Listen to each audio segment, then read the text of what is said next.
Por que existe o mal? De onde veio? O que é isso? Por que tantas pessoas sofrem ao nosso redor? Eu nunca vou me esquecer de quando estava sentado naquela sala fúnebre, sozinho.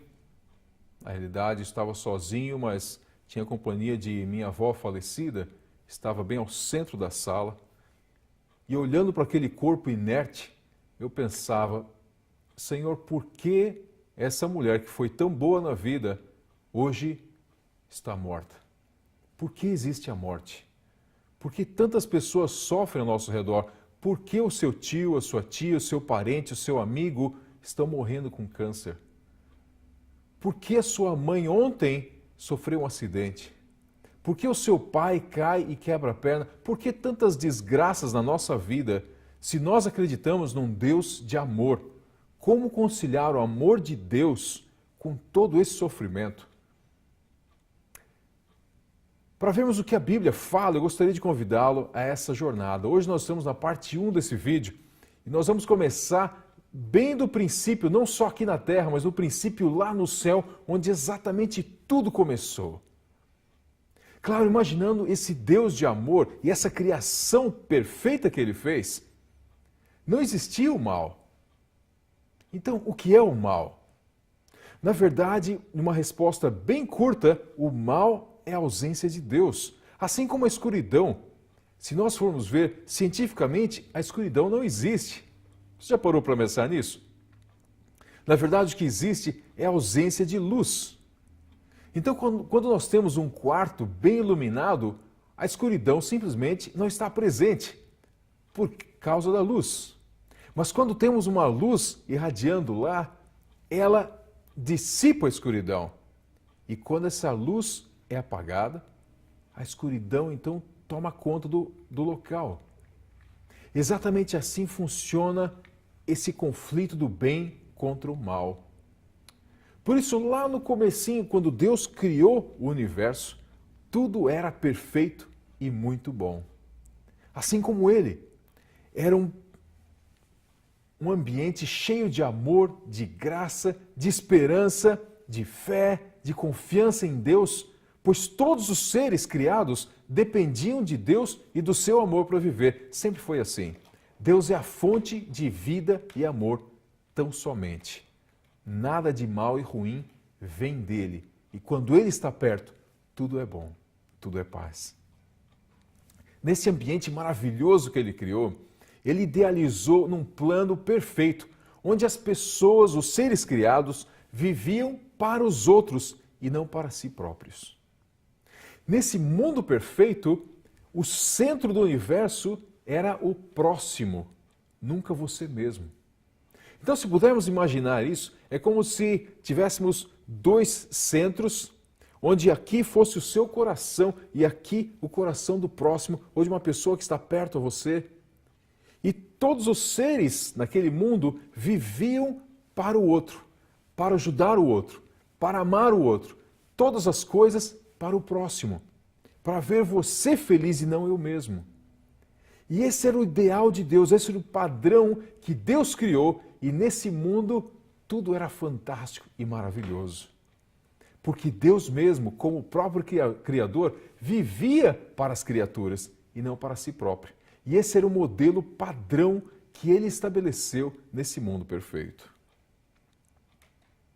Nesse mundo onde tudo era perfeito e todos viviam para o próximo, Deus, no seu trono, criou dois seres ao seu lado.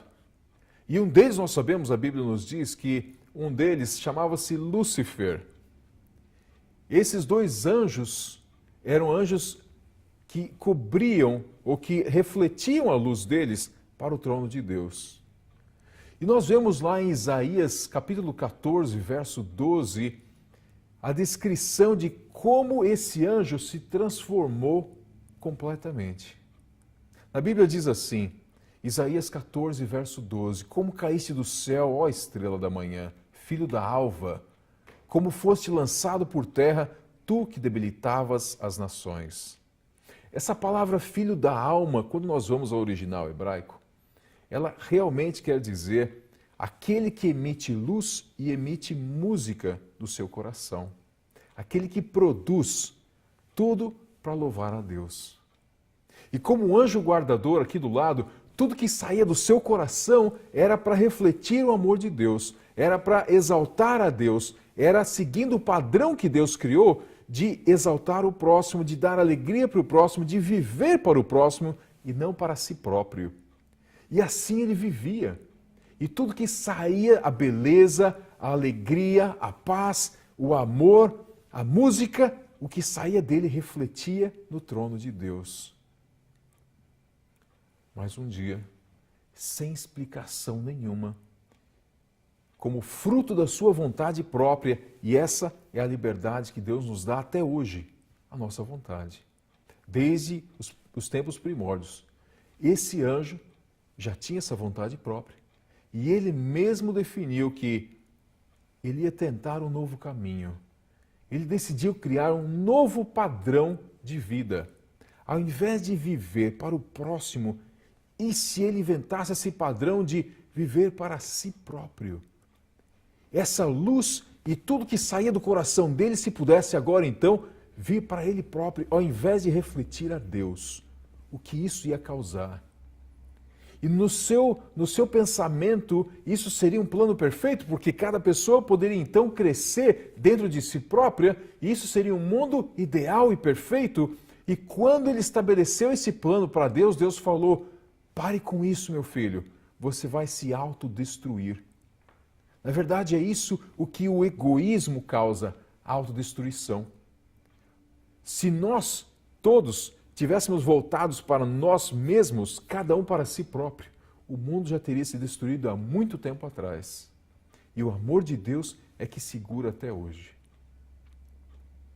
Exatamente essa mudança nós temos lá na Bíblia, em Ezequiel 28, capítulo 28, verso 14. E a Bíblia diz assim: Tu eras querubim da guarda, ungido, e te estabeleci. Permanecias no monte santo de Deus, no brilho das pedras andavas. Perfeito eras nos teus caminhos, desde o dia em que foste criado, até que se achou iniquidade em ti. Essa iniquidade que a Bíblia nos define, na verdade, é uma falta de equilíbrio. Porque iniquidade é o contrário de equidade, que significa equilíbrio. Porém, o único equilibrado é Jesus, que nós conhecemos. E Jesus veio nos mostrar o equilíbrio do universo, como Deus é equilibrado. Voltando-se para si, exatamente Lúcifer se desequilibrou. E por isso é a causa de toda a destruição, não só dele, mas de todos aqueles que o seguiram.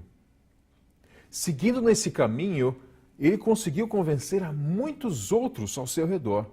E todos queriam tentar esse novo padrão de vida. Isso causou a destruição deles. E mais para frente, muitas outras infelicidades. Mas nós vamos parar por aqui, porque gostaríamos que você buscasse também na Bíblia e refletisse sobre esses versos.